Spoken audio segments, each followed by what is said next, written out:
الحمد لله نحمده ونستعينه ونستغفره ونؤمن به ونتوكل عليه ونعوذ بالله من شرور أنفسنا ومن سيئات أعمالنا من يهده الله فلا مضل له ومن يضلل فلا هادي له أي فلن تجد له وليا مرشدا ونشهد أن لا إله إلا الله وحده لا شريك له ونشهد أن سيدنا وسندنا ونبينا ومولانا محمدا عبد الله ورسوله فقد قال الله تبارك وتعالى في كلامه المجيد وفي فرقانه الحميد أعوذ بالله من الشيطان الرجيم بسم الله الرحمن الرحيم يا أيها الرسول بلغ ما أنزل إليك من ربك وقال رسول الله صلى الله عليه وسلم من أحب سنتي فقد أحبني ومن أحبني كان معي في الجنة أو كما قال عليه الصلاة والتسليم وقال رسول الله صلى الله عليه وسلم لا تزول قدم ابن آدم يوم القيامة حتى يسأل عن خمسة عن عمره فيما أفناه وعن شبابه فيما أبلاه وعن ماله من أين اكتسبه وفيما أنفقه وعن علمه وماذا علم فيما عمل হাজার ব্যথা বেদনার পরে ফিরে আসনি তুমি আপন ঘরে দিলের আলো তুমি ছড়িয়ে দিতে চলে গেলে মদিনায় মক্কা ছেড়ে হে রাসূল তোমাকে ভুলি আমি কেমন করে হে রাসূল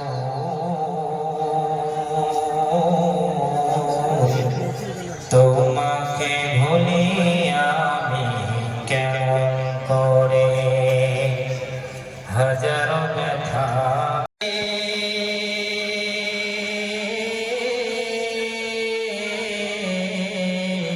বিশ্ব এত ভয়াবহ হয়ে যাবে রে আয়েশা, মাথার উপরে প্রখর রৌদ্রের কারণে মাথার ঘিলুগুলো টকবক টকবক করে ফুটতে থাকবে রে আয়েশা। ঘিলুগুলো নাক দিয়ে কান দিয়ে গলে গলে বেয়ে যেতে থাকবে রে আয়েশা। পানি পানি পানি করে কাঁদতে থাকবে রে আয়েশা। পানি পানি পানি করে তারা প্রথম পাগল, দ্বিতীয় তৃতীয় চতুর্থ পঞ্চম ষষ্ঠ সপ্তম অষ্টম নবম দশম 10 আঙ্গুলগুলোকে তারা চিবিয়ে ফেলবে রে আয়েশা। তারপরেও তারা বলতে পারবে না তারা তাদের নিজের হাতে আঙ্গুলগুলোকে চিবিয়ে ফেলেছে। সুবহানাল্লাহ বলবেন না? আরে আওয়াজে বলা যাবে না সুবহানাল্লাহ। তাই বিশ্বনবী আমার তিনি বলছেন, ওহে গোটা দুনিয়ার মানুষ, সমস্ত মক্কা মানুষের সামনে দিয়ে তিনি বলছেন, ওহে গোটা দুনিয়ার মানুষ, তোমাদের কোনো অস্তিত্ব ছিল না, অস্তিত্ব যিনি দিয়েছেন তিনি হচ্ছেন আল্লাহ। তোমাদেরকে আমাদেরকে যিনি সৃষ্টি করেছেন তিনি হচ্ছেন আল্লাহ। একদিন নিয়ত অবস্থায় এমন একটা সময় আসবে, আমরা সবাই আল্লাহ পাকের কাছে ফিরে যাব। তারপরে ওই মহান রব্বুল আলামিন তিনি আমাদের সকলকে মাটির ভিতর থেকে তিনি তুলবে। उधर बढ़ाना होगा। সুবহানাল্লাহ। এই পৃথিবীর বুকে আল্লাহ রব্বুল আলামিন তিনি বললেন, আমরা যখন মরে যাব, পচে যাব, ভুলে যাব, আল্লাহ পাক মাটির ভিতর থেকে তুলবেন। The great Almighty Allah will raise us from the ground. ওই মহান রব্বুল আলামিন তিনি সেই মহান কঠিনতম দিনে আল্লাহ পাক তিনি আমাদের সকলকে মাটির ভিতর থেকে তুলবেন। একটু জোরে বলুন সুবহানাল্লাহ।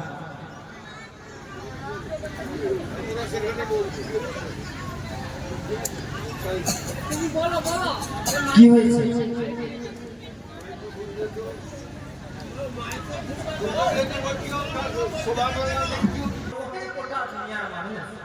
এই যে তোমরা দুনিয়ার মোহে পড়ে রয়েছে, এই পৃথিবীর মায়ায় মহব্বতে পড়ে রয়েছে, এই পৃথিবীটাকে আল্লাহ পাক ধূলিসাৎ করে দেবেন, শেষ করে দেবেন। আপনি জোরে বলুন সুবহানাল্লাহ।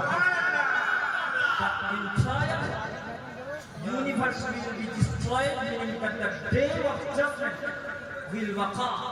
এই গোটা পৃথিবী ধ্বংস হয়ে যাবে, ধূলিসাৎ হয়ে যাবে, মহাপ্রলয় শুরু হয়ে যাবে। জোরে বলুন সুবহানাল্লাহ। এখানে আল্লাহ রাব্বুল আলামিন তিনি আল্লাহর রাসূল 5টা মূর্তির মাধ্যমে দিনের দাওয়াত দেওয়ার পরে মক্কা এবং মক্কার আশেপাশের অনেক মানুষ আল্লাহর নবীর হাতে হাত দিয়ে কালেমা পড়ে মুসলমান হয়ে গেল। জোরে বলুন সুবহানাল্লাহ। তাই প্রিয় সম্মানিত ভাইরা আমার, সোনাল্লাহেরা, বিশ্বনবী আমার যখন তিনি 5টা মূর্তির দাওয়াত দিলেন, ওহে গোটা দুনিয়ার মানুষ অস্তিত্ব দিয়ে দিয়েছেন, তিনি হচ্ছেন আল্লাহ। যিনি তোমাদেরকে সৃষ্টি করেছেন তিনি হচ্ছেন আল্লাহ। আমাদেরকে যখন ফিরে যেতে হবে আল্লাহ পাকের দরবারে, আবার আল্লাহ রাব্বুল আলামিন তিনি আমাদেরকে মাটির ভিতর থেকে তিনি তুলবে। এই পৃথিবীটা ধ্বংস হয়ে যাবে, শেষ হয়ে যাবে। তারপরে অনেক মানুষ তা মুসলমান হয়ে গেল, ইসলাম ধর্ম গ্রহণ করে নিল। নবীজি আবার লক্ষ্য করলেন মক্কার মানুষদের মধ্যে যারা মুসলমান হয়েছে তারা সাদা সিধে মুসলমান, অত্যন্ত নরমপন্থীর ব্যক্তি। নবী আবার লক্ষ্য করলেন মক্কা এবং মক্কার আশেপাশের বিশেষ বিশেষ প্রভাবশালী নেতা, পাওয়ারফুল নেতা, যাদের কথা দুনিয়ার মানুষেরা এক বাক্যে শুনে ফেলবে।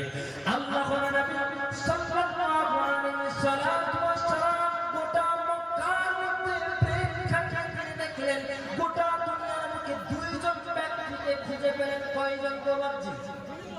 আওয়াজে বলেন কয়জন? 1 নম্বর তিরমিজি শরীফের হাদিস, বিশ্বনবী আমার রাত্রিবেলায় তাহাজ্জুদের জায়নামাজে চোখের পানি ছেড়ে দিয়ে 2জন ব্যক্তির নাম ঘোষণা দিয়ে বললেন, আল্লাহুম্মা আ'ইজ্জাল ইসলাম বিআহাব্বি হাযাইনি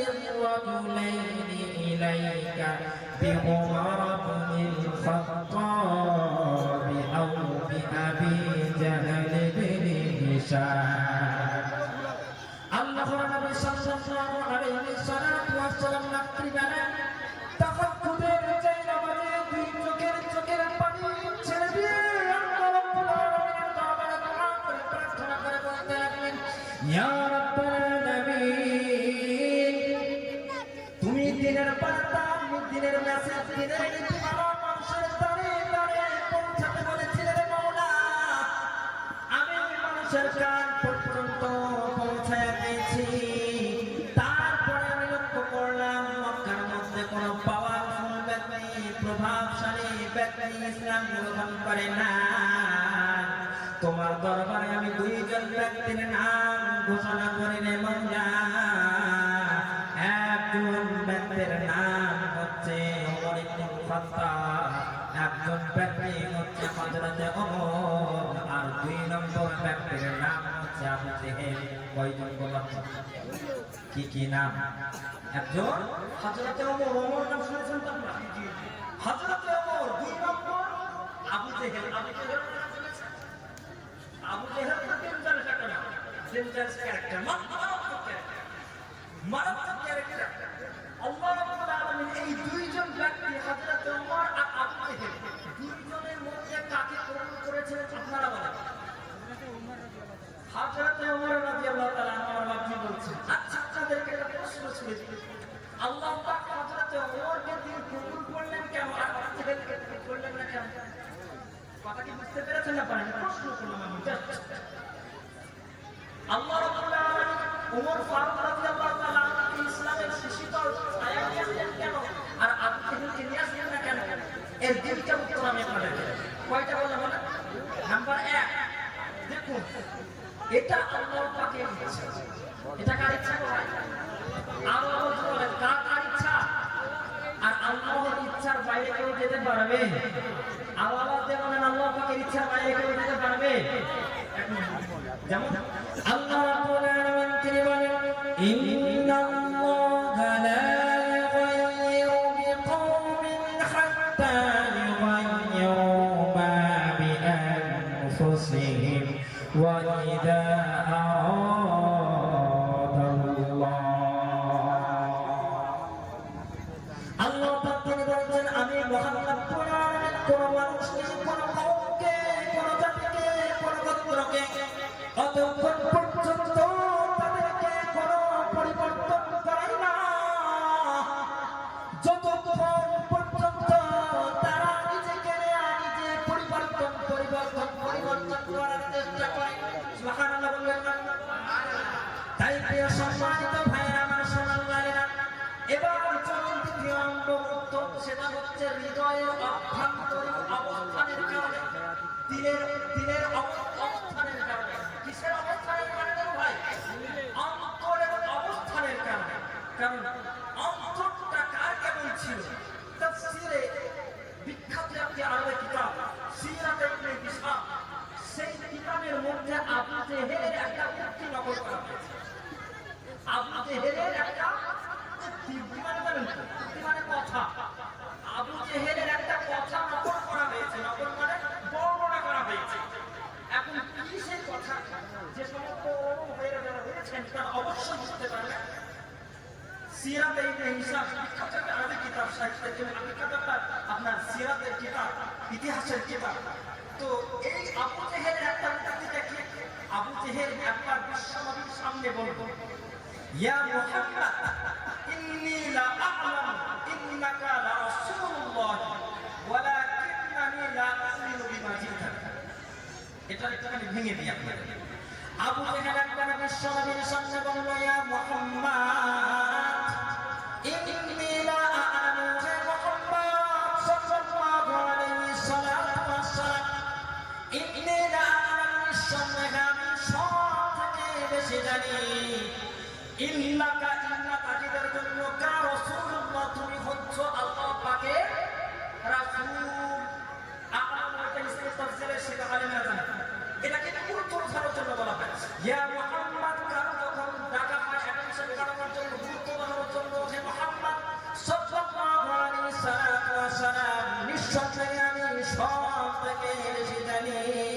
এই কথাটা বলছে আবু জেহেল ওহে মুহাম্মদ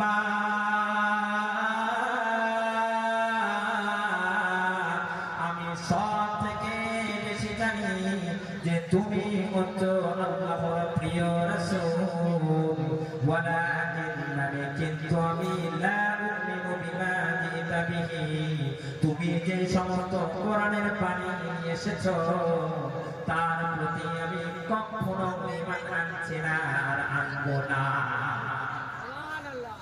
কখনো ঈমান আনছি না কেন বলুন বিশ্বনবী রাসূলুল্লাহ সাল্লাল্লাহু আলাইহি ওয়াসাল্লাম ওই কিতাবের মধ্যে রওয়ায়াত বর্ণনা করা হয়েছে আল্লাহর নবী সাল্লাল্লাহু আলাইহি ওয়াসাল্লাম রাস্তার প্রান্তর হয়ে তিনি চলে আসছেন আবু জেহেল রাস্তার ধারে খেজুর খাচ্ছিল খেজুর বিশ্বনবী আমার জিজ্ঞাসা করলেন ওহে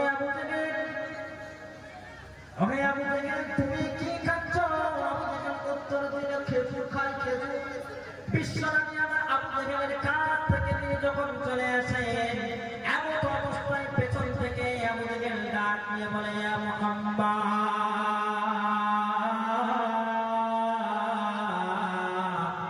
ওহে মুহাম্মদ দ্বীন ইসলামের তুমি প্রচার করেছ তোমাকে আমি অনেক চিন্তা ভাবনা করে দেখেছি যে আল্লাহ রাব্বুল আলামিন ছাড়া কোনো মাবুদ নাই এবং তুমি মুহাম্মদ সাল্লাল্লাহু আলাইহি ওয়াসাল্লাম তুমি হচ্ছ আল্লাহর প্রেরিত পয়গম্বর নবী আমার তখন আবু জেহেলকে বললেন ওহে আবু জেহেল যদি আল্লাহ ছাড়া কোনো মাবুদ না থাকে আর আমি যদি সত্য রসূল হই তাহলে তুমি কালেমা পড়ে মুসলমান হয়ে যাও না কেন কথা বলতে পেরেছেন না পারেন কথা বলতে পেরেছেন না পারেন না আবু জেহেল বিশ্বনবীকে বলল যে ওহে মুহাম্মদ সাল্লাল্লাহু আলাইহি সাল্লাম আমি অনেক চিন্তা ভাবনা করে দেখেছি যে তুমি হচ্ছে সত্য রাসূল আর আল্লাহ পাক ছাড়া কোনো মাবুদ নাই যখন এই কথাটা বলল বলার সাথে সাথে আল্লাহ বললেন নবীকে দিনের দাওয়াত দিয়ে দিলেন ঠিক আছে কালেমা পড়ে মুসলমান হয়ে যায় তা আবু জেহেল পাল্টা খেয়ে পড়ল যে আপনি মুসলমান তো হবে কিন্তু পরীক্ষা করতে কি করতে চাই আপনি আল্লাহ কি করতে চায় পরীক্ষা করতে চায় যখন পরীক্ষার কথা বললেন নবীজি আমার তিনি মুসলিম এসে বললেন ওহে আমার আবু জেহেল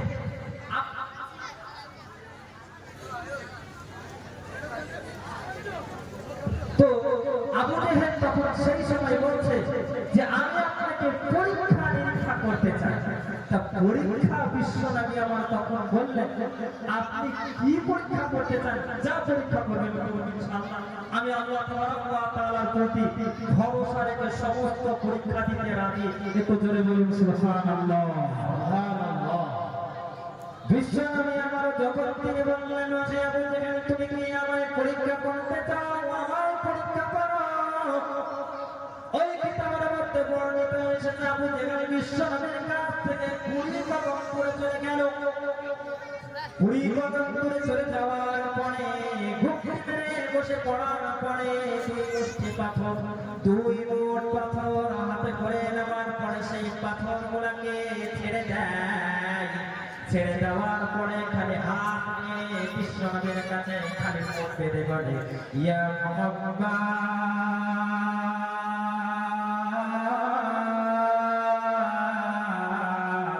আমার ডান হাতের মধ্যে কয়টা পাথর রয়েছে আর বাম হাতের মধ্যে কয়টা পাথর আছে যদি তুমি বলতে পারো তাহলে আমি তোমার প্রতি কালিমা পড়ে মুসলমান হয়ে যাব সুবহানাল্লাহ বিশ্বনবী আমার তখন তিনি বললেন ওহে আবু জেহেল তুমি শোনো তুমি আমাকে পরীক্ষা করতে চাও আমি তোমারে বলি তোমার ডান হাতের মধ্যে রয়েছে 7টি পাথর আর বাম হাতের মধ্যে রয়েছে 5টি পাথর প্রিয় সম্মানিত ভাইরা আমার সোনার আপনারা বলেন আবু জেহেলের হাতে কোনো পাথর ছিল পাথর ছিল খালি হাত বেঁধেছে বিশ্বনবী আমার যখন তিনি বললেন ডান হাতে রয়েছে 7টা পাথর আর বাম হাতের মধ্যে রয়েছে 5টা পাথর আবু জেহেল সঙ্গে খেলে আস্তে শুরু করে দিল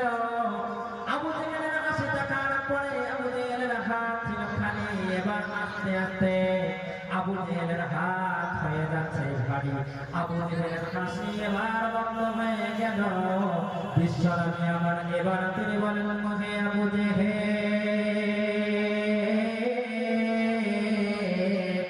আমি তোমাকে বললাম তোমার ডান হাতে রয়েছে 7টি পাথর আর বাম হাতের মধ্যে রয়েছে 5টি পাথর। তোমার হাতগুলা এবার খোলো দেখি, তোমার হাতখানাকে আমি দেখতে চাই। আবু জেহেল রাগ করে ডান হাতের পাথরগুলা ছুঁড়ে ফেলে দিল, বাম হাতের পাথরগুলো ছুঁড়ে ফেলে দিল। মুফাসসিরিনে কেরামগণ বলেছেন আবু জেহেলের ডান হাতে 7টাই পাথর ছিল। একটু জোরে বলুন সুবহানাল্লাহ। সুবহানাল্লাহ। বিশ্বনবীকে পরীক্ষা করার জন্য খালি হাত আল্লাহর নবীর সামনে দাঁড়ালো। আল্লাহ পাক হাতের মধ্যে পাথর ভরে দিলে, জোরে বলুন সুবহানাল্লাহ। সুবহানাল্লাহ। এই সময় আবু জেহেল ফতোয়া করে বলছে, ইয়া মুহাম্মদ, ইন্নী লা আ'লামু ইন্নাকা রাসূলুল্লাহ ওয়ালাকিন্নানি লা উমিনু বিমা জি'তা বিহি। হে মুহাম্মদ, আমি জানি যে তুমি হচ্ছে সত্য রাসূল, কিন্তু তোমার প্রতি আমি কখনো ঈমান আনছি না আর আনবো না। এখন আপনারা বলেন আবু জেহেল ইসলামের মুসলমান হওয়ার যোগ্য না ওমর ফারুক যোগ্য? আবার বলেন কাকে যোগ্য?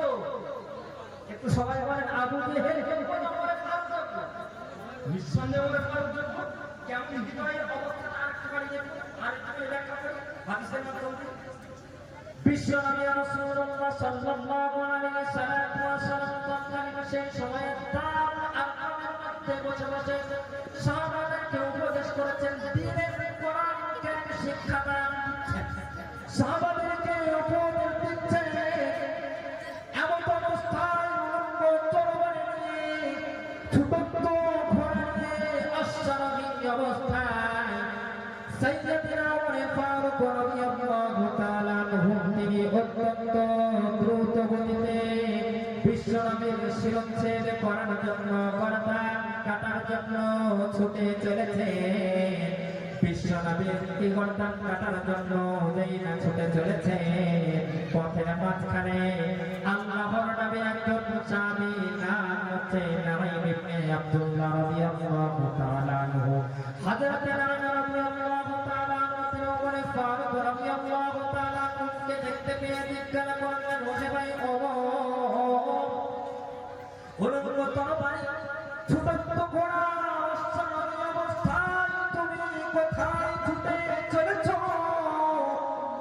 ওমর ফারুক রাদিয়াল্লাহু তাআলা সঙ্গে সঙ্গে উত্তর দিয়ে তিনি বললেন, ওহে ভাই নাঈম, তুমি কি আমাদের নেতা ওই আবু জেহেলের ঘোষণা শোনো নাই নাকি? আবু জেহেল ঘোষণা দিয়েছে মুহাম্মদ নামী একজন ব্যক্তি দ্বীনের দাওয়াত দিচ্ছে, দ্বীনের প্রচার প্রসার করছে, আমাদের বাপ দাদার কর্মকে ধূলিসাৎ করে দিচ্ছে। আমাদের লিডার আবু জেহেল ঘোষণা দিয়েছে, কেউ যদি মুহাম্মাদের গর্দান কাটতে পারে তাহলে তাকে 100 পুরস্কৃত করা হবে। সেই উটের আশায় আমি এখন মুহাম্মাদের গর্দান শিরচ্ছেদ করতে চলেছি।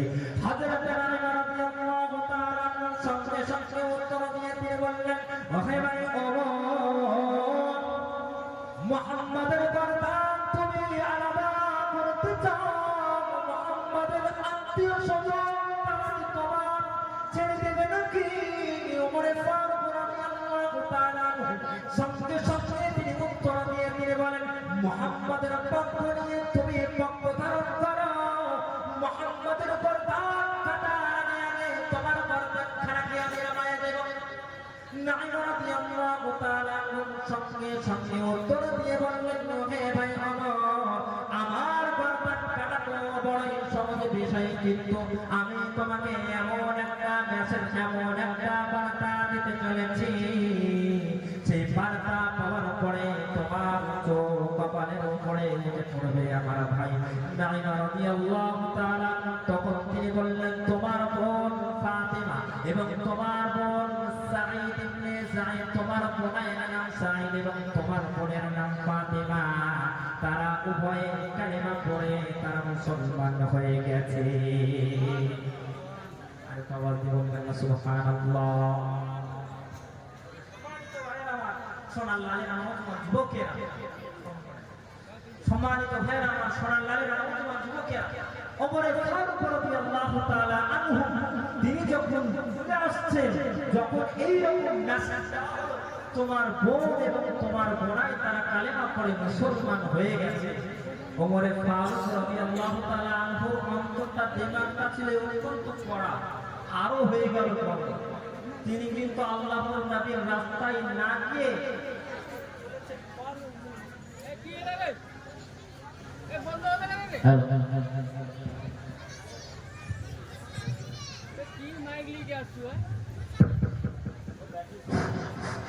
তো পথ পাল্টিয়ে সঙ্গে সঙ্গে ওমরে ফারুক রাদিয়াল্লাহু তাআলা আনহু তিনি নিজের বোন বোনাইয়ের ঘরের দিকে গেলেন।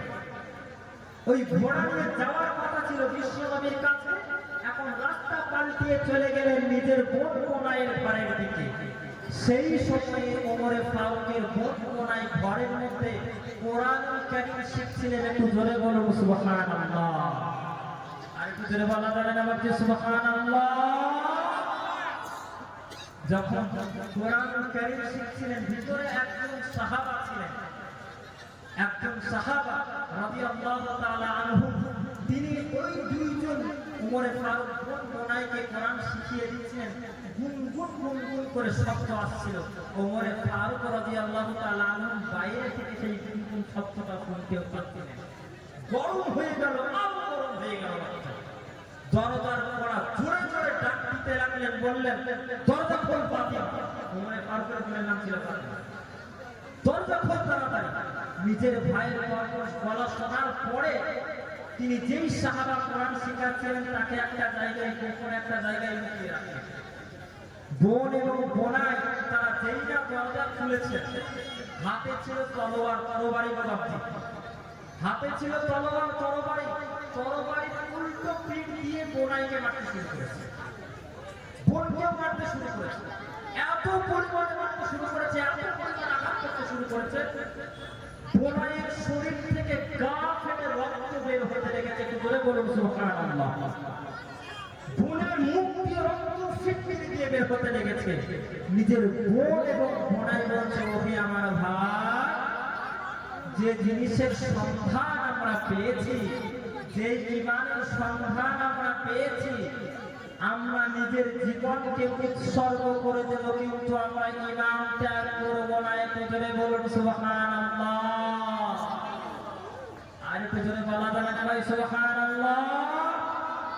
ঈমানের পথে অবিচল থেকে আমার মরণ যেন হয়। ঈমানের পথে অবিচল থেকে আমার মরণ যেন হয়। তোমারই কাছে মিনতি আমার, তোমারই কাছে মিনতি আমার, মহামহিম দয়াময়। ঈমানের পথে অবিচল থেকে আমার মরণ যেন হয়। সকলে বলুন আমিন। আমিন। হযরত ওমর ফারুক রাদিয়াল্লাহু তাআলা আনহু নিজের বোনকে বোনাইকে অত্যন্ত হারে প্রহার করতে লাগলেন, মারতে লাগলেন। বোনের এক কথা, হে আমার ভাই, যে জিনিসের স্বাদ আমরা পেয়েছি ইমানের স্বাদ আমরা পেয়েছি, আল্লাহ সন্ধান আমরা পেয়েছি, সত্যের সন্ধান আমরা পেয়েছি। অতএব আমরা নিজের জীবনকে উৎসর্গ করে দেব, কিন্তু আমরা আমাদের জীবনকে নষ্ট করব না। সুবহানাল্লাহ। হযরত ওমর ফারুক রাদিয়াল্লাহু তাআলা আনহু তখন তিনি নিজের বোনকে তিনি বললেন, ও হে আমার বোন, হে আমার বোনাই, কি এমন জিনিস তোমরা তেলাওয়াত করেছিলে, এমন কি জিনিস কোরআনকে তোমরা পড়েছিলে, কেমন বার্তা তোমরা পড়েছিলে, সেই বার্তাটা আমাকে একটুখানি দেখাবে নাকি? নিজের বোন বোনাই তখন আমার ফারুককে বলেন, ও হে আমার ভাই,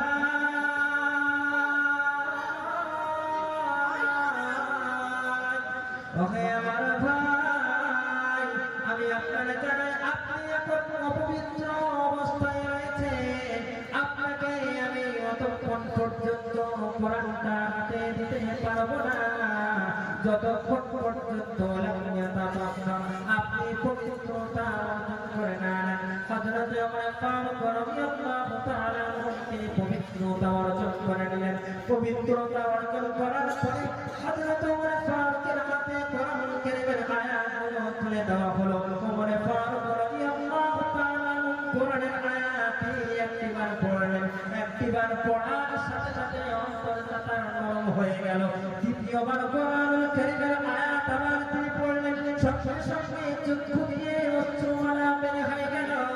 তিনবার কোরআন কারীমের আয়াত পড়ার পরে নিজের বোনকে এবং বোনকে বলল, ওহে আমার বোন, আমি যিনি সাইয়্যিদুল মুরসালিন খাতামুন নবিয়্যিন রাহমাতুল লিল আলামিন, রাহমাতুল লিল আলামিন সাইয়্যিদুল আকরাইন, এই বিশ্ব নবী রাহমাতুল লিল আলামিন সাল্লাল্লাহু আলাইহি ওয়াসাল্লামকে আমি যে চিরঞ্জীব করতে এসেছিলাম, যে দয়ার নবী, মায়ার নবী, শিক্ষা নবী, সেই দয়ার নবীর জন্য আল্লাহ রাব্বুল আলামিন তিনি আমাকে, আমি তোকে আবেদন করিনি আমার বোন, সেই রাহমাতুল লিল আলামিন দয়ার নবী কোন জায়গায় রয়েছে আমার বোন, আমি তোকে এখন বলে দিই, আমি দয়ার নবীর হাতে হাত দিয়ে ইসলাম ধর্ম গ্রহণ করে নেব। একটু জোরে বলুন সুবহানাল্লাহ, সুবহানাল্লাহ।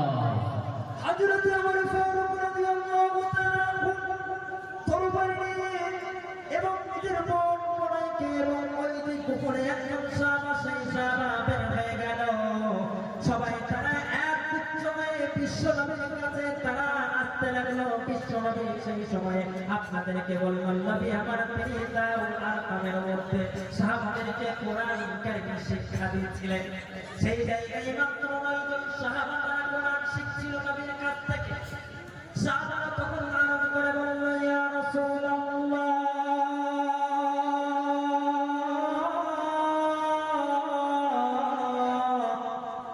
নবী গো, ওই যে দূরে ওমরকে দেখতে পাওয়া যায়, আপনি একটা কোনো গোপন স্থানে লুকায়া করুন, আমরা কোনো একটা গোপন স্থানে লুকায়া করি।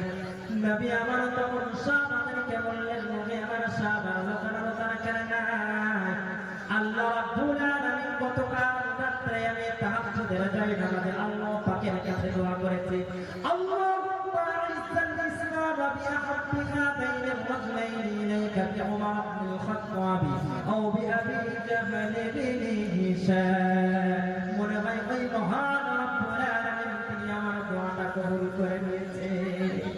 সুবহানাল্লাহ, দাওয়াতে বলা যাবে না সুবহানাল্লাহ, সুবহানাল্লাহ। দয়ার নবী যখন এই কথাটা বললেন, ওমর ফারুক রাদিয়াল্লাহু তাআলা আনহু তিনি কোটি কোটি পায়ে রাসূলের কাছে আসলেন। আসার পরে তরবারিটা মাটির কাছে গেড়ে দিলেন, তরবারিটা মাটির কাছে করে দিলেন। নবী আবার তিনি বসে রয়েছে।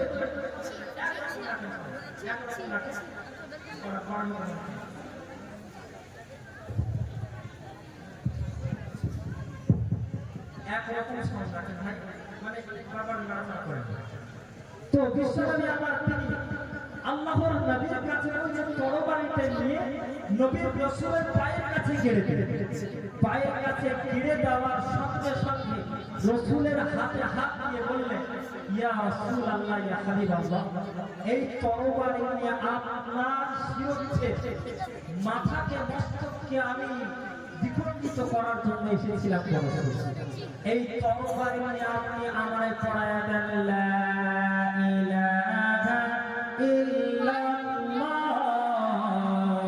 মুহাম্মাদুর রাসূলুল্লাহ সাল্লাল্লাহু আলাইহি ওয়াসাল্লাম। বিশ্বনবীর চোখে পানি, চোখে জল, ওমর ফারুক রাদিয়াল্লাহু তাআলা আনহুর চোখের জল। নবী আমার তিনি ওমর ফারুক রাদিয়াল্লাহু তাআলা আনহুকে কালিমা পড়ে মুসলমান বানায় দিলেন। ওমর ফারুক রাদিয়াল্লাহু তাআলা আনহু সঙ্গে সঙ্গে প্রশ্ন করে বললেন, ইয়া রাসূলুল্লাহ, ইয়া হাবিবাল্লাহ, নবী গো, আপনার আমি ছোট ছোট চারটা প্রশ্ন করি। আলাইসা হাদাল কুরআন হুয়াল হক? ইয়া রাসূলুল্লাহ, যেই কোরআনের বাণী, কোরআনের বার্তা পাওয়ার পরে আমি আপনার উপরে সত্যভাবে ঝুঁকে পড়েছি, আমি মুসলমান হয়ে গেছি। এই কোরআন কি সত্য কিতাব নয়? আপনি আমারে বলুন। ইয়া রাসূলুল্লাহ, ইয়া হাবিবাল্লাহ, এই কোরআন কি সত্য কিতাব নয়? আপনি আমায় বলুন।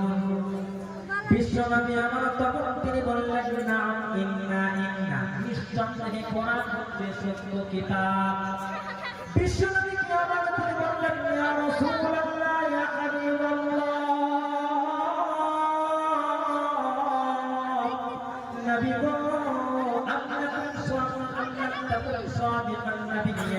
আপনি কি সত্য নবী নন? আপনি আমায় বলুন।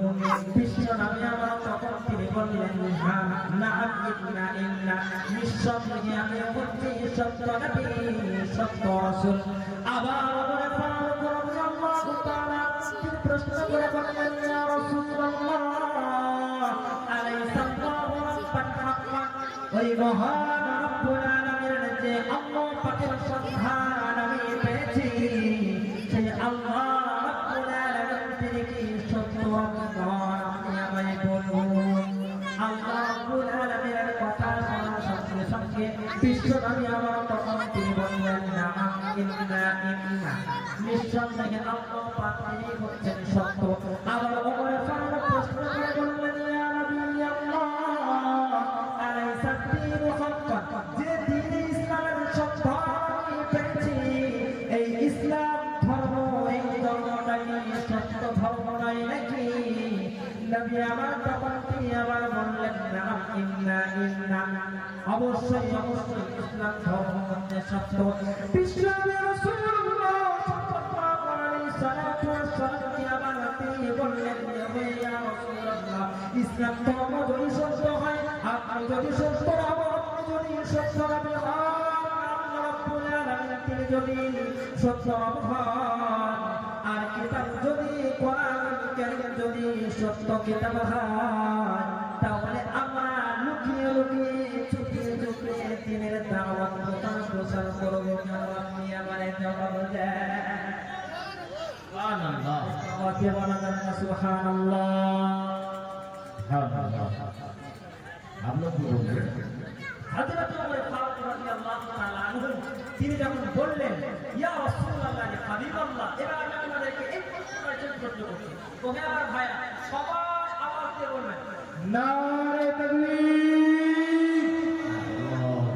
প্রিয় ভাইরা আমার, ইসলাম কি সত্য ধর্ম নয়? কি গো ভাইরা, আপনারা আওয়াজ দিয়ে বলা যাবে না ইসলাম কি সত্য ধর্ম নয়? আওয়াজে বলা যাবে ইসলাম কি সত্য ধর্ম নয়? আল্লাহ রাব্বুল আলামিন তিনি কি সত্য রব নয়? কোরআন কারীম কি সত্য কিতাব নয়? মুহাম্মদ সাল্লাল্লাহু আলাইহি ওয়াসাল্লাম কি তিনি কি সত্য নবী নয়?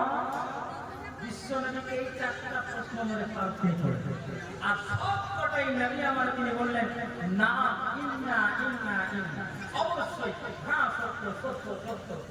যখনই আল্লাহর নবী সত্য সত্য সত্য বললেন, সঙ্গে সঙ্গে আমরা তিনি বলছেন যদি সব সত্য হয় তাহলে আমরা লুকিয়ে লুকিয়ে প্রচার প্রসার করবো কেন রসুল? আমি ওপরে থাকতে আপনার ভয় কিসে? একটু ধরে বলেন সুবহানাল্লাহ। হযরত ওমর ফারুক রাদিয়াল্লাহু তাআলা আনহুর এই যে সাহসিকতা দেখার পরে নবী আমার তিনি খুশি হয়ে গেলেন। আর একটু জোরে বলেন সুবহানাল্লাহ। হযরত ওমর ফারুক ওই যে সাহাবা মাত্র 9 জন আর তাদের কাছে 4 জন পড়াইকে নিয়ে, ওই 2 জন সাহাবাকে নিয়ে 2টা কাতার হলেন কাবা পর্যন্ত, তারা 2টা লাইন আল্লাহর নামে নারায়ে তাকবীর দিতে দিতে, নারায়ে তাকবীর দিতে দিতে, কারণ আল্লাহ রাব্বুল আলামিনের কারিশমা বোঝার কারণ ক্ষমতা আছে গো বাপজি। কি গো ভাই, আল্লাহ পাকের কারিশমা বোঝার কারণ ক্ষমতা আছে? বোঝার ক্ষমতা নাই। যে মুসা আলাইহিস সালাতু ওয়াস সালামের ভয় ছিল, যে শত্রুদের ভয় ছিল, ফেরাউন সারা বছর কত হাজার শিশু মেরেছে, সেই ফেরাউনের ঘরে মুসা আলাইহিস সালাতু ওয়াস সালামকে লাইনে পাই করেছে। সুবহানাল্লাহ। আল্লাহু আল্লাহু তুমি জানলে জানালু, আল্লাহু আল্লাহু তুমি জানলে জানালু, শেষ করা তো যাই না গে তোমার গুণগান। তুমি আদম নবীকে প্রথম সৃষ্টি করিয়া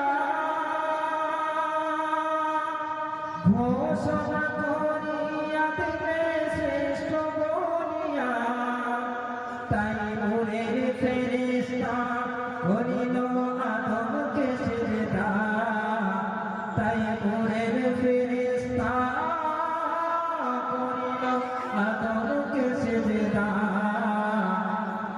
তুমি সবার চেয়ে দিলে সম্মান মাটির আদমকে, আল্লাহু আল্লাহু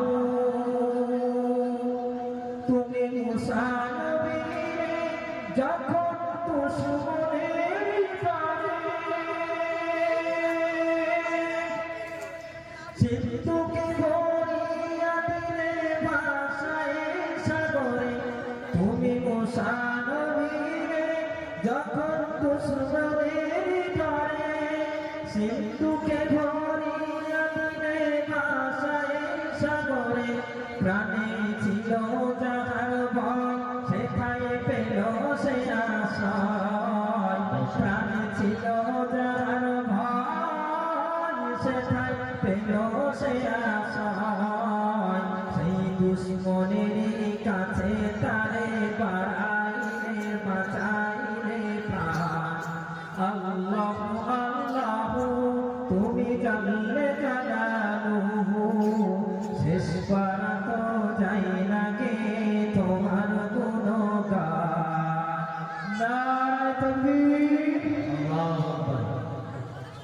তো হযরত ওমর ফারুক রাদিয়াল্লাহু তাআলা আনহু যখন তিনি বললেন ইয়া রাসূলুল্লাহ ইয়া হাবিবাল্লাহ, ইসলাম ধর্ম যদি সত্য হয়, সমস্ত 2 জন সাহাবা 2 কাতার করে আল্লাহ রাব্বুল আলামিনের এই ঘর কাবা বাইতুল্লাহর সামনে গেলেন। যাওয়ার পরে আল্লাহর নামে একটা ধ্বনি দিলেন। আল্লাহর নামে ধ্বনি দেওয়ার সঙ্গে সঙ্গে, আল্লাহর নামে ধ্বনি দেওয়ার সাথে সাথে আবু জেহেল, উতবা, সাইবা, আব্দুল্লাহ ইবনে আবু মায়া সবাই তারা বের হয়ে উঁকি মারতে লাগলো। কে গো, কার এত বড় সাহস যে মক্কার মধ্যে আল্লাহর নামে ধ্বনি দেয়, আল্লাহর নামে ধ্বনি দেয়? সবাই মুখ বাড়িয়ে সঙ্গে সঙ্গে চাইতে লাগলো। দেখছে সামনে ওমর, আর কেউ মোকাবেলা করার সাহস পেল না। একটু জোরে বলুন সুবহানাল্লাহ। তাই প্রিয় সম্মানিত ভাইয়েরা আমার, সোনার লালেরা, এই জন্য বিশ্ব নবী আমার তিনি ওমর ফারুক রাদিয়াল্লাহু তাআলা আনহুর জন্য বিশেষভাবে দোয়া করেছেন। একটু জোরে বলুন সুবহানাল্লাহ। এবার এখানে আমি আপনাদের সঙ্গে নিজের জীবনের সাথে মিল, আমি আপনাদেরকে বলেছিলাম 7টা উপদেশ মালা, এক সাথে আমি আপনাদেরকে করে দিতে চাই। আপনি ওমর ফারুক রাদিয়াল্লাহু তাআলা আনহু তিনি কিন্তু ইসলামের শীতল ছায়ায় এসেছিলেন বাপজি। কিসের মাধ্যমে গো ভাই? আওয়াজ দিয়ে বলেন, কিসের মাধ্যমে? কোরআনের মাধ্যমে। কিসের মাধ্যমে? আর আওয়াজ দিয়ে বলেন, কিসের মাধ্যমে? ভাই বুঝতে পারেননি আমার কথা? ওমরে ফারুক রাদিয়াল্লাহু তাআলা আনহু কিসের মাধ্যমে এসেছে? কোরআনের মাধ্যমে, কোরআনের ওসিলায় তিনি এসেছেন। অতএব এই কোরআনের সঙ্গে যদি আমরা সম্পর্ক রাখি, নিঃসন্দেহে আল্লাহ রাব্বুল আলামিন তিনি আমাদের সম্মানকে বাড়িয়ে দেবেন না দেবেন না? একটু আওয়াজ দিয়ে বলেন, বাড়িয়ে দেবেন না দেবেন না? নিঃসন্দেহে তিনি বাড়িয়ে দেবেন। তাই প্রিয় সম্মানিত ভাইরা আমার, সালাম লালেরা, এই জন্য নবী আমার তিনি 7টা উপদেশের কোরআন যে 7টা উপদেশ, সেই 7টা উপদেশ আমি আপনাদেরকে বলি। আল্লাহর নবী আমার তারপরে 7টা কোরআন থেকে উপদেশ দিয়েছেন। ওখানে আমার সাহাবা আল্লাহ রাব্বুল আলামিন নিঃসন্দেহে তিনি 7 শ্রেণীর মানুষকে ভালোবাসেন। কয় শ্রেণীর মানুষকে ভালোবাসেন ভাই? আওয়াজ দিয়ে বলেন, কয় শ্রেণী? 7 শ্রেণী। Allah has specially love 7 types of people. আল্লাহ রাব্বুল আলামিন 7 ধরনের মানুষকে ভালোবাসেন। বিশ্বনবী আমার আল্লাহ রাব্বুল আলামিন তিনি জানায়া দিচ্ছেন, ইন্নাল্লাহা ইউহিব্বুল মুহসিনিন।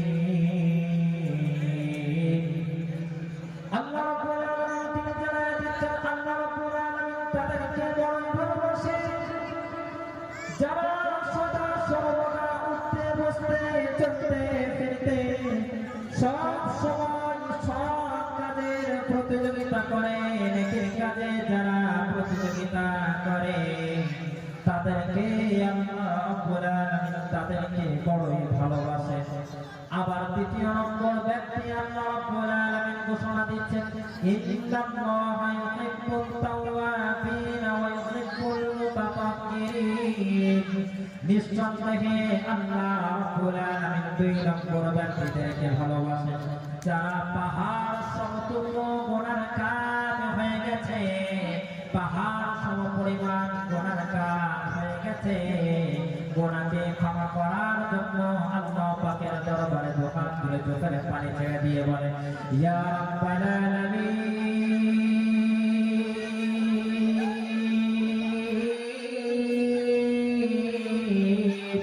গুনাহ করে ফেলেছি, নিঃসন্দেহে গুনাহ করে ফেলেছি রে মাওলা, আপনি আমাদের জীবনের গুনাহকে মাফ করে দেন, ক্ষমা করে দেন। আপনি যদি ক্ষমা করে না দেন তাহলে আমরা ক্ষতিগ্রস্ত হয়ে যাব রে মাওলা। আল্লাহ রাব্বুল আলামিনের কাছে যারা ক্ষমা চেয়ে নেয় তাদেরকে আল্লাহ পাক ভালোবাসেন। 3 নম্বর ব্যক্তিদেরকে বলছেন ইউহিব্বুল মুতাতাহহিরিন, যারা সদা সর্বদা 24টা ঘন্টা পবিত্র অবস্থায় থাকে তাদেরকে আল্লাহ রাব্বুল আলামিন বড়ই ভালোবাসেন। যারা সদা সর্বদাই পবিত্র অবস্থায় থাকে, পরিষ্কার পরিচ্ছন্ন হয়ে থাকে, শারীরিকভাবে যারা পবিত্র থাকে, মানসিকভাবে আধ্যাত্মিকভাবে যারা পরিষ্কার থাকে, অন্তর দিক থেকে যাদের পরিষ্কার পরিচ্ছন্ন থাকে, বিশ্বনবী আমার তিনি বলেন, আলা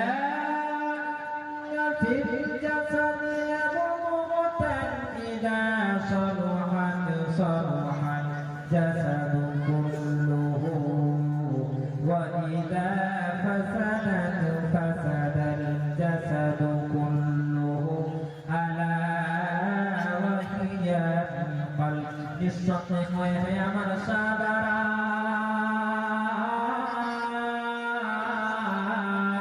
তোমরা শোনো শোনো, ভালো করে শোনো, নিঃসন্দেহে তোমরা ভালো করে শোনো, যাদের অন্তরটা ভালো পবিত্র করে রাখবে আল্লাহ রাব্বুল আলামিন তাদেরকে বড়ই ভালোবাসেন।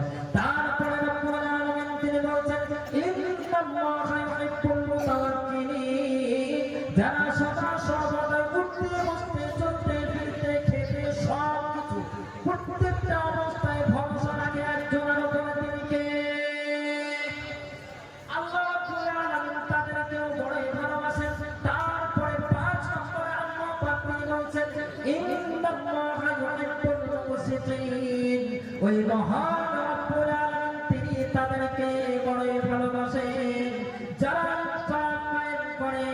লোকের সাথে চলাফেরা করে, সম্প্রীতি বজায় রাখে, মানুষের সঙ্গে বড়দের হক বড়দের বুঝাইয়া দেয়, ছোটদেরকে স্নেহ করে, মায়া করে, মমতা করে, মাতা পিতার সেবা যত্ন করে, আল্লাহ রাব্বুল আলামিন তাদেরকেও ভালোবাসে শিখায়া দিলেন নবীজি সাল্লাল্লাহু আলাইহি সাল্লাতু ওয়াস সালাম। অতএব এই বিশ্ব নবীর নীতি কথা, মৌলিক নীতি কথা সাহাবাদেরকে ওহে আমার রাব্বির আমার সাল্লাল্লাহু আলাইহি কিন্তু হযরত আমার হুজুর আব্বা পিতা সমতুল্য মাওলানা সাহেব হযরত আমার আব্বা মাওলানা শওকত সাহেব যাকে আপনারা চাপত পাঠিয়ে ন্যায় দিয়ে দিয়েছেন, দিয়ে রয়েছেন তিনি আসবেন মাত্র করে রাস্তা আপনাদেরকে মিলিয়ে দিয়েছেন। মিলিয়ে দিয়েছে কথাগুলো আমি আপনাদেরকে বলছি। প্রিয় সম্মানিত ভাইয়েরা আমার সোনার বিশ্বনবী আমার এই শিক্ষাটা তিনি দিয়েছেন। ওহে আমার ভাইয়েরা, ইসলামের নীতিমালা, ইসলামের বাক্যমালা, ইসলাম প্রচার প্রসার তলোয়ারের মাধ্যমে হয় নাই। ইসলাম প্রচার প্রসার হয়েছে উদারতার দ্বারাই, মানসিকতার অত্যন্ত ইনসাফের দ্বারাই। করে বলুন সুবহানাল্লাহ। একটু আওয়াজে বলবেন ভাই সুবহানাল্লাহ। আরে যে নবী ছোট্ট বেলায় মায়ের কোলে দুধ পান করার সময় ডান স্তনের দুধ পান করেছেন, বাম স্তনে হাত পর্যন্ত লাগাই না, করে বলুন সুবহানাল্লাহ। ছোট্ট বেলায় হালিমা তিনি ইচ্ছা করছেন ডান স্তনের দুধ পান করাবো, উভয় স্তনের দুধ পান করাবো। নবী আমার তিনি দুই স্তনের নবীকে যখন ডান স্তনের দুধ পান করানোর পরে বাম স্তনে ঘোরানো হয়, নবী আমার ছোঁয়া উপরের কথা হাত দিয়েও কিনে রাখেন না। একটু জোরে বলুন সুবহানাল্লাহ। শিশু নবীর নিয়ে হালিমা তাই বুকের দুধ, বাম দিকের স্তনে নবী লাগাইলো। বারে বারে দেখে হালিমা যখন এই রূপ, বারে বারে দেখে হালিমা যখন এই রূপ, কেন বাছা বড় খাচ্ছে না তো বুকের দুধি দুধ। ও চিন্তা করে মা হালিমা,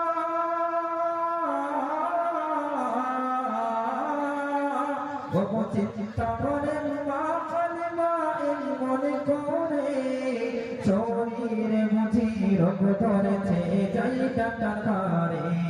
ডাক্তার বলে শরীরে তোমার কোন রোগ নাই, ডাক্তার বলে শরীরে তোমার কোন রোগ নাই। হালিমা বলে খোদা গো তুমি দাও বলে উপায়, এ দুনিয়া দুনিয়া রে দুনিয়া, দুনিয়াতে নবী মরেছে হয়ে।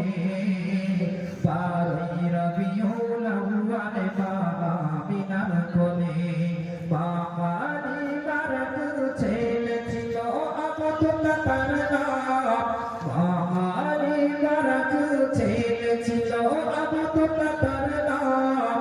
তাই তো নবীজি বাম দিকের স্তন করেন পান, ইনসাফ করেন দয়ার নবী মায়েরই কোলে, ইনসাফ করেন দয়ার নবী মায়েরই কোলে।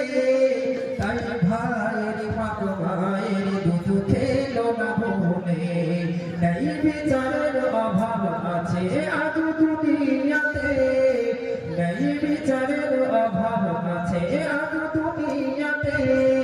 নবীর আদর্শ মেনে চলো ফল হবে তাতে, এ দুনিয়া দুনিয়া রে দুনিয়া, দুনিয়াতে নবী মরেছে হয়ে।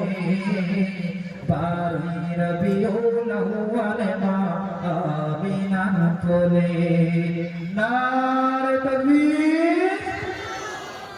প্রিয় সম্মানিত বাবুজি আমার সোনার লালেরা, দেখুন টাইম প্রায় হয়ে গেছে, আর টাইম হওয়ার পরে